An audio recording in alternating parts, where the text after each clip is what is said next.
And I will be speaking English tonight. We don't have. I don't think that we have a lot of time for this lecture, and this is for a simple reason: we're a little bit restricted. The air in this room is not enough for a long lecture on architectural heritage. First of all, I would like to thank the art community, Marat Gendman, Peter, Diana. Lena Aleynikova, well, the director, the manager, the chief of residence, Sveta Grekova, who came here last minute to co-curate the exhibition. So, I'll try to be, and now the official part is over, and I would like first to say some words about the exhibition itself. You see, I came here to photograph post-war modernist architecture of Montenegro. I'm not an architect, and I'm not an architecture historian. I'm not a professional speaker. I'm a photographer. All I can do is I can professionally look at architecture. Well, nothing actually. Well, you can learn it in I don't know, in a very short period of time. But that's what I do. That's what I do for a living. And sometimes, when I photograph anywhere around the world, when I photograph architecture of this time period, I get asked a simple question: why do you do this? There are beautiful buildings over there. Why do you photograph these ugly concrete slabs? Because they're ugly. They don't deserve to be photographed. Of course, I know a lot of answers, and I can say, well, a lot about history, about time, about heritage, about periods of architectural thought, about great dreams, and how they did or did not come through in the end, and that you can see all of this in architecture.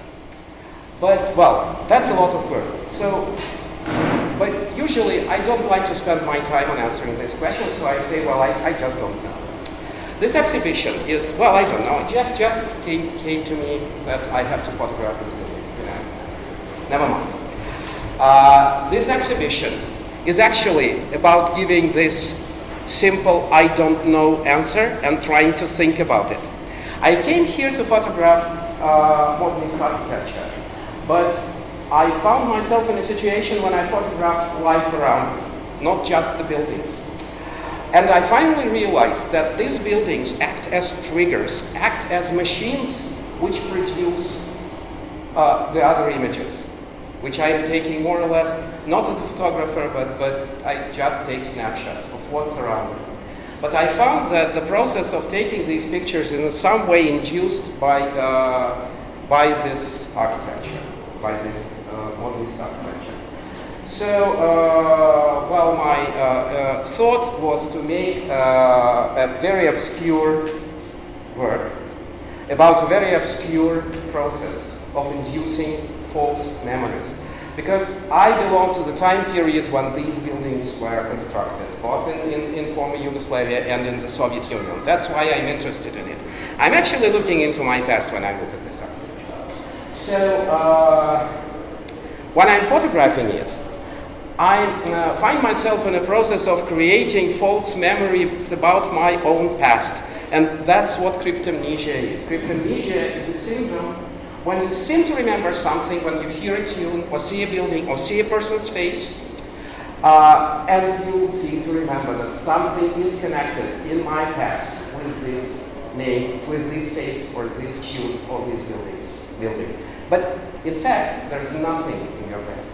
But your false past, your constructed past, consists of these false memories. And that's what this exhibition is about. And it's also about the beginning of research work I hope we will continue together with Diana on finding out, on digging into this treasure of Montenegrin modernist architecture. So that was about the exhibition, and now the topic of my lecture is, paradoxical matters of conserving the architecture of this time period in a place where I live in Moscow. And I would like to speak about two most recent architectural projects, which I'm going to compare here. And well, I was lucky because recently I spoke with a friend of mine, an architect, architecture theoretician, and a poet, Kirill As from Moscow, and a great exhibition architect. He's working with lots of contemporary art exhibitions as an architect. And we had this conversation about these two buildings, two particular buildings I'm going to speak about, and it was just edited and published today. So I read it in edited form, which is great. I read my words today in Russian, but in a well-edited article. And it's published by Kotor.ru in Russian, so you can read it in Russian. It just was published today, if anybody reads Russian. So, and I'm going to compare two uncomparable architectural bureaus. One of them is OMA and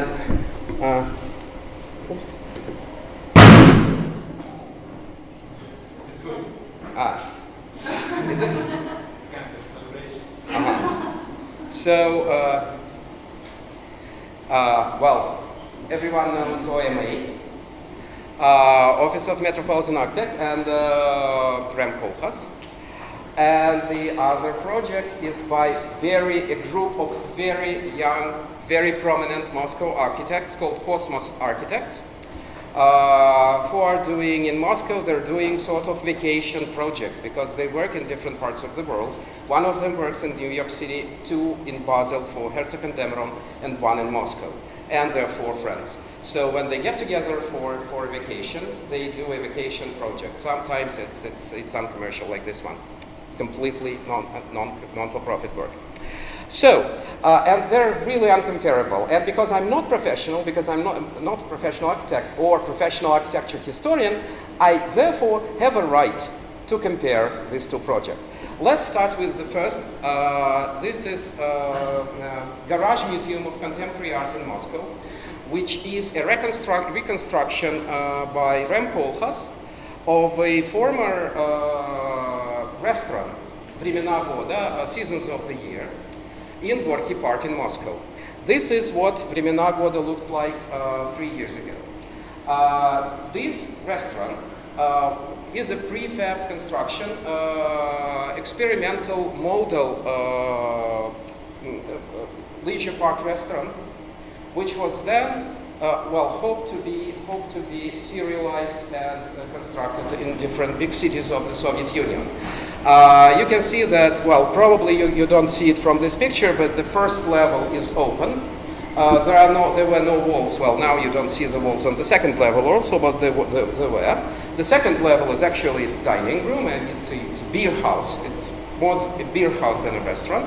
And the first level, because it's located in the park, is an open area, and you can pass under the top level, and it like blends into the park. The second reconstructed object, reconstructed by Cosmos Architects, is a factory of electrical medical equipment in Moscow.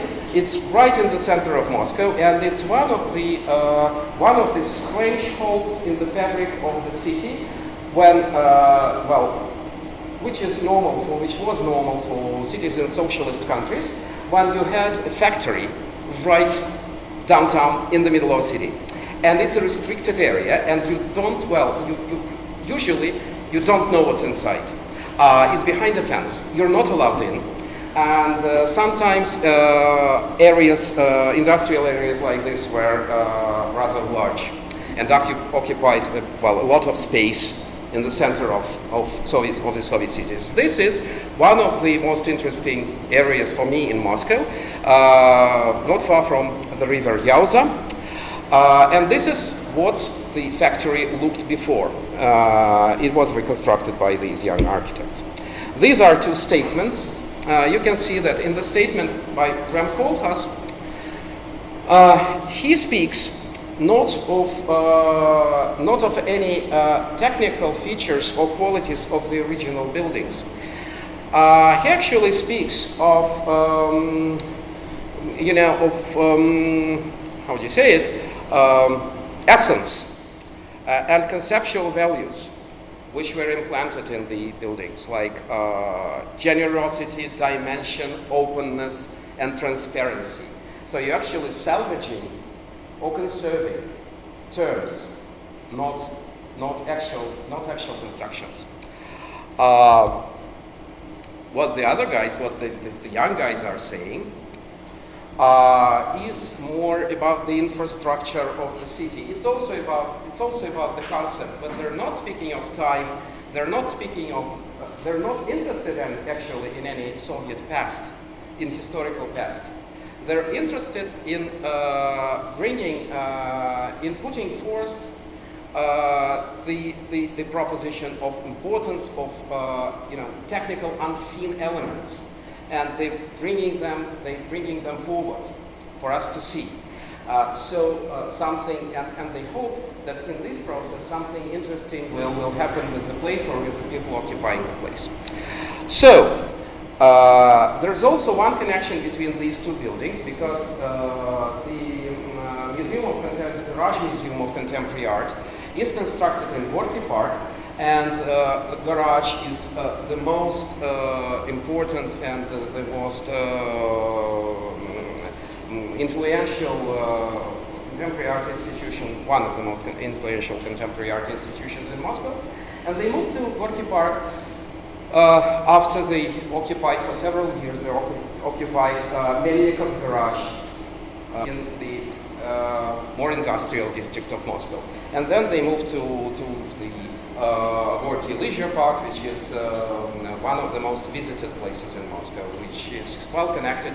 Of course, it's connected with economical reasons, but also with the fact that the interest in contemporary art and the contemporary art itself that they're bringing to Moscow is changing. The public that frequents the museums is changing. So, but before they constructed this pavilion, there was another pavilion standing there, which I'm not showing here, which was designed by Shigeru Ban, famous Japanese architect.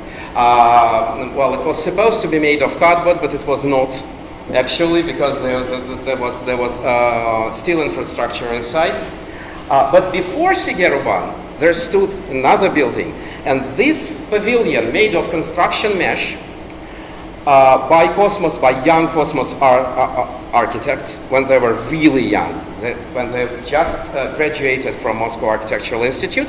This was their first project, and it was the first pavilion, temporary pavilion of the Garage Museum, and it stands not far from where the new pavilion the new building by Rem Koolhaas now stands. Okay, so this is Rem Koolhaas. You can see that what he did, he clad the infrastructure of the former restaurant with double layer polycarbonate. Between the two layers, there is a structure of the ducts. The ventilation is between two layers of polycarbonate. Polycarbonate is what I would call it a vocal material. It speaks for itself. It signifies something rather than shows something. There's no particular texture of plastic. Plastic can melt into the environment. It can mimic the environment. It can mimic cheapness, and at the same time, it can give it changes. It's like a chameleon material. So I say that by choosing this material, well, my wording was that Rem Koolhaas uses text rather than texture to cover the infrastructure. And at the same time, he's using the same notion of unloved, universally unloved architecture. Because, of course, as I said before, and as Rem Koolhaas says it in one of his studies of the problems of preservation architecture of the period of post-war modernism, the 60s to 80s time period is a preservation black hole. People don't love it. It's very difficult to reason to the public why these buildings should be conserved. And it's unclear how we can use these buildings, because they usually were built for a single purpose, and sometimes this purpose just doesn't hold any place in contemporary reality. But so what he did, you've seen before that the restaurant was open, that the first level was open, and by the first project also, in the first project he left the first level open to the park, but of course it was not very good for the museum because they were losing half of the space of the building. And also the lower level is much higher than the upper level, so the upper level is not so good for art, and so they decided to cover everything. So now it's an enclosed structure. But what he did this signature thing, the lifting, this lifting gate, which is now a sign of Garage Museum, and it appears in their press images, and it appears in the graphic image. You can see that this is perhaps the only thing that signifies star architecture here. Here, what I think Rem Koolhaas is doing, he's doing a very brave move from star architecture into more anonymous and impersonal architecture, which also bears connection to the original building itself. We don't know, nobody knows the name of the person who actually did the project, who actually did the design of the building. It was done by a research institute, a lot of people there. We even don't know who did the interior decoration, and I will get to this later. So for the first several shows, Garage Museum chose several artists. Well, this is Yuri Palmin, who is a famous Japanese pop artist, and she's also famous for her participation in feminist movement. She's also renowned for her treatise on local Japanese identity, which she in some way resented, moving to the United States. She's very influential, she's very important, and she's very popular. And they choose her because, well, she's got the best, like, stamp of approval a contemporary artist can get in this world. She's on merchandise. I'm wearing Kusama t-shirt now, which is the highest level of approval a contemporary artist can get in this new economy. So they choose her for the public because she's great for, you see she's dressing trees in this polka dot cloth in a way like Rem Koolhaas is dressing the building in this plastic paneling. Well, this is what plastic paneling look at night. This is how they melt with the sky. This is the effects which were definitely thought of during a construction, because he studied the way that sunlight is reflected. This is very good for selfies and stuff like that. This is a lifting gate. This is the sign of Rem Koolhaas. They did something on the outside, which is a lifting gate, and they also did something from the inside, which is this orange wardrobe. Well, actually, when we were speaking of the building, we thought that this is a little bit too much of Rem Koolhaas and Dutch architecture here inside. It's a little bit too orange, but he needed something. He needed something to prove that he did it. Then you see the stairs, the terrazzo stairs, and this is the, well, okay, nobody knows the name of the artist who did these mosaics. It's not a very good piece of art, I would say, but it's a very interesting piece of reconstruction and restoration. People who did the restoration of these mosaics also worked in Ravenna. They're like famous Italian restoration specialists who came to Moscow to restore an absolutely worthless piece of typical Soviet art of the late 60s. And the work they did is amazing. They picked the colors of the glass. You cannot clearly tell which pieces they left, and they also use this, I would say, archaeological approach to this mosaics. You see how they left. You see how they left this part, which is not connected, but something, maybe something very important was happening here, so they left it. And you can see the terrazzo stairs here, which is, of course, for the construction time period for the late 60s, which was a miracle of construction techniques, to make stairs this wide here. And what they did, and I don't show it on photograph, but please believe my word, they did a fantastic thing on restoring the terrazzo stairs. I don't know if if this brings on the memories from anybody from former Yugoslavia, but for me, the texture of this terrazzo reminds me of my childhood. Like pioneer camps, schools, they all had absolutely the same texture of these stones in concrete. And I even remember the proportions of the stones. So these stairs had holes from former stands, which were not like this, and they were wider and they were round. So there were round holes in the stairs, and they restored it very carefully, picking almost the same size of stones. But you can still, if you know, only if somebody from the architect's team told you. If you look closely, you would see the actual hole, because it's a little bit different. And this was commissioned by Kolkhoz himself. So these are very, very small things which tell, also speak about, well, the textual nature of this project. Well, this is a mirror inside. The mirrors are appearing also in the interiors. And you will see that I'm not showing the actual exhibitions because the building itself, and this is very important, is not very good as a museum.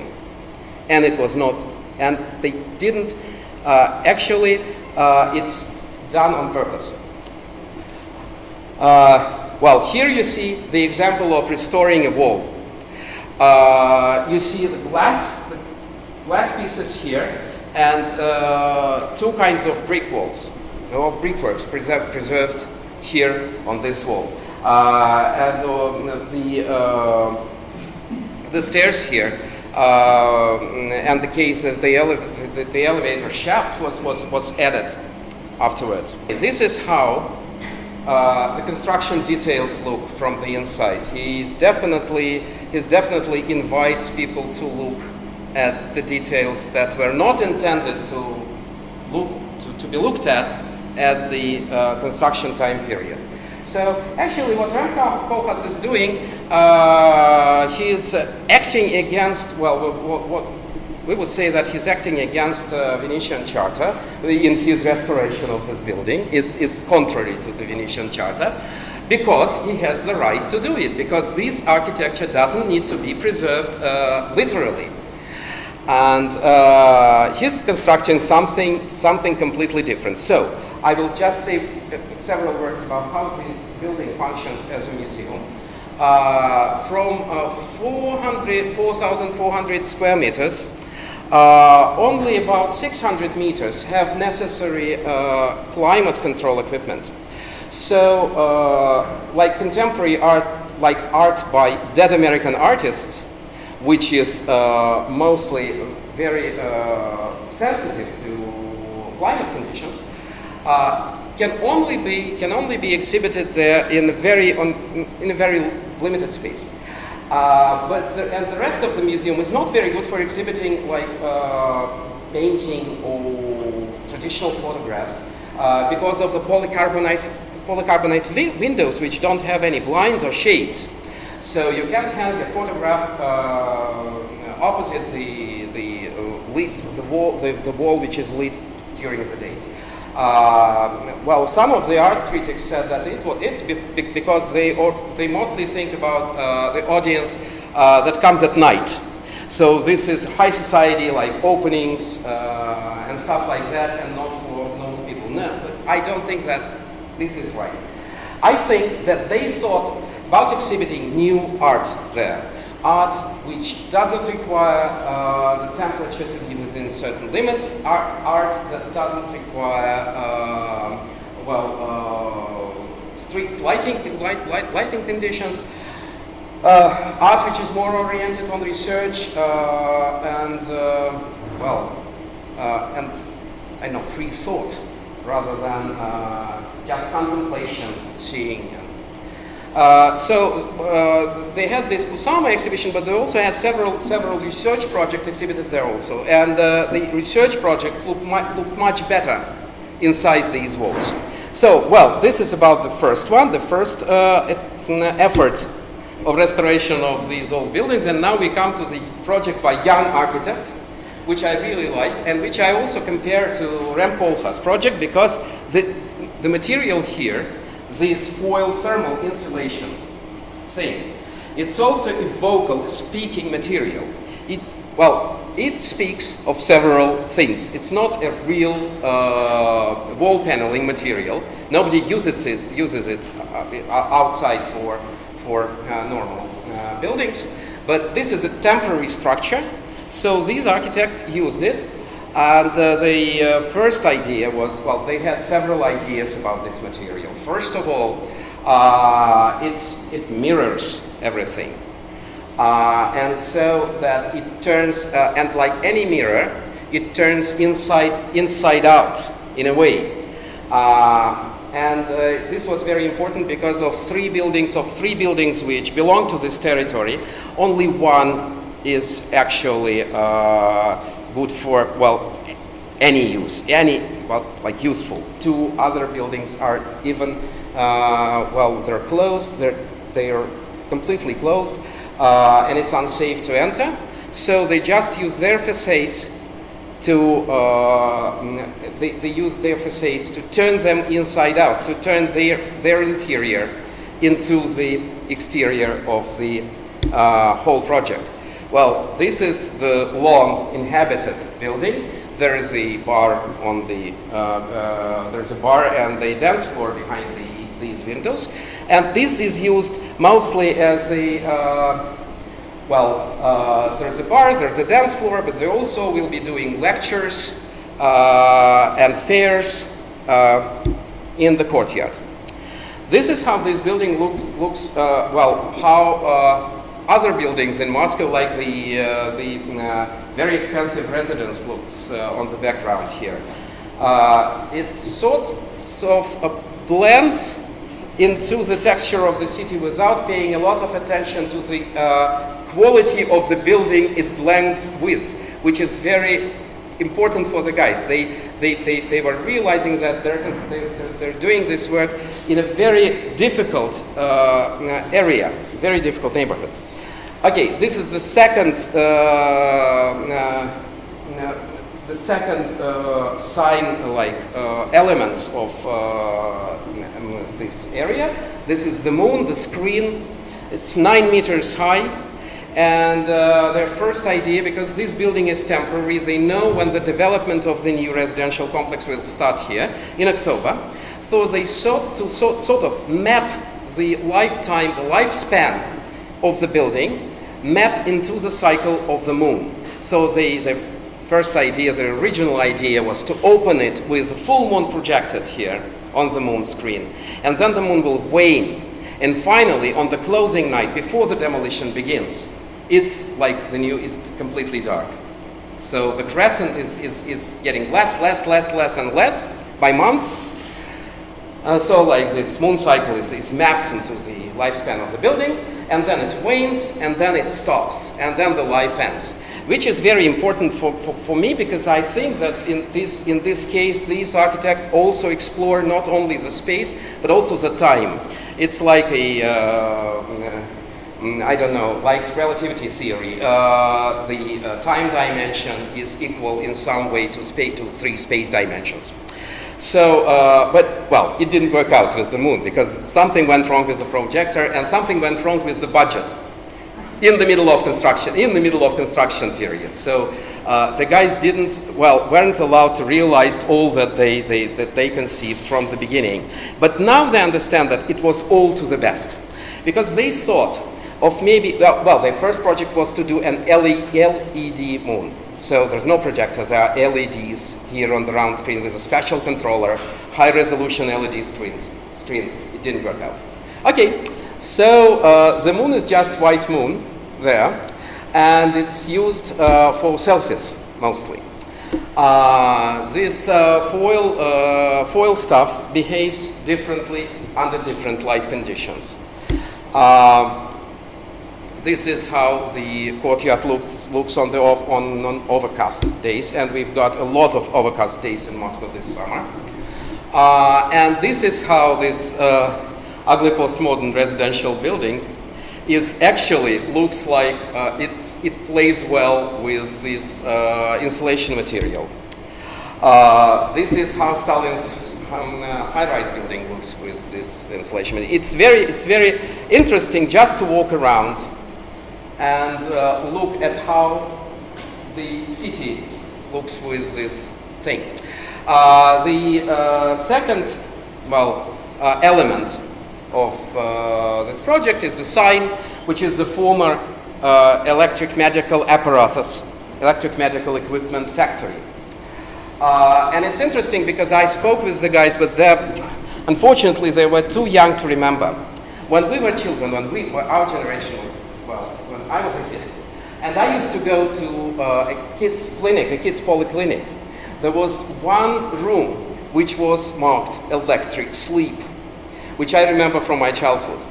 There was an apparatus, maybe somebody remembers it from childhood. It was a huge machine which generated electrical impulses, and in certain cases of child neurosis, a child would be prescribed a course of electric sleep. And for me, it was always like frightening. And I've seen pictures of, children sleeping with electrodes over their eyes. It's very, you can find these pictures on the internet. But the equipment was actually produced here. And now this is like a hangout and a club area where they produce electric sleep again. And of course, when I told the stories, the guy said, "Well, that's exactly what we thought. Definitely, it goes on well with the overall project." Of course, the night is much more right time to explore this project. This is, you see, this building is not is completely closed. What they did was they just covered the windows with sheets of reflecting metal. And this is the infrastructural sky. The infrastructural sky, it was first conceived as a mesh of different hidden equipment like ducts, water sprinklers, sound equipment, loudspeakers, lighting fixtures. What we have, what Bram Koolhaas was showing us on the recent Venice Biennale. In his, the ceilings was about this. So the guys just wanted to do the ceiling. They had to be water sprinklers and loudspeakers here. Only lights remained. But after all, they thought that sprinklers and loudspeakers were a little bit too much, so this is enough. Just because they ran out of money. But it does really look great. And also what connects these two projects is that people who normally go to garage during the day, they would, some of them will definitely go here at night to produce some other culture. And I even thought of maybe shifting what Walter Benjamin called the shift between expositional value and cult value. That the museum-like garage is actually taking away all the cult value from art, not exhibiting art which demands certain climate conditions or temperature or pressure, but instead raising the exhibitional value of the art they exhibit now. But this place brings back the cult value of art. And this is how this place actually functions in the social media mostly. There's a lot of pictures. There are hashtags, and they actually exist like this. So this is a temporal structure which will remain in time in the archives of the internet and in the new memories of people. And I also think that when it's completely demolished and some time passes, the images that are left from this place will induce the same kind of false memories that the original Soviet structure are found out in the process of my work induced in me. So, well, that's about false memories, electric sleep, and new strategies of dealing with the architecture of postmodernism. Thank you so much.